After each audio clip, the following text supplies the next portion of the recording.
I think it's very concerning to hear from the other side of the aisle that there isn't a focus on accountability, that there shouldn't be any accountability. And I will tell you, especially when it comes to national security, that can never be the case.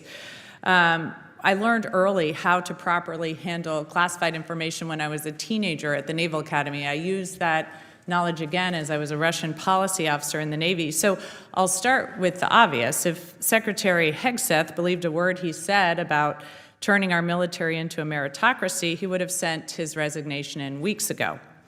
His decision to send strike plans in multiple unsecured signal chats to his wife, to his brother, to his personal attorney, and to a reporter could have killed American service members.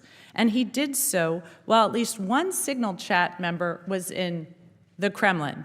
Accountability matters. But I'm not surprised by his complete disregard for national security and for the safety of our men and women in uniform, because from his views on women in combat to his willingness to bend the knee to Russian dictator Vladimir Putin, we knew exactly who Trump was picking. That's why I strongly opposed his nomination from the very beginning. But I will say that I am surprised by some of my colleagues on the other side of the aisle in this room, because every single individual in this room knows that the information Hegseth shared on Signal was classified.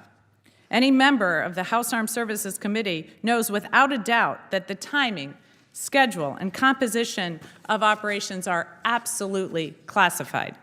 Every individual in this room knows that Pete Hegseth's use of Signal could have gotten American service members killed. So even if you haven't served in uniform, you know how to handle classified information by virtue of sitting on this very committee. We host any hearing with classified information in secure rooms without our phones and without messaging apps like Signal, which is why I think it's a dereliction of duty that the majority on this committee has refused to hold any sort of investigative hearing into Hegseth's behavior. Nearly every Republican in this room has sat back and watched, or even worse, defended Pete Hegseth's behavior. So I encourage us to rectify that now as we hold the Department of Defense accountable for protecting our national security and our service members' lives, which is why I urge you to support this amendment, and I yield back.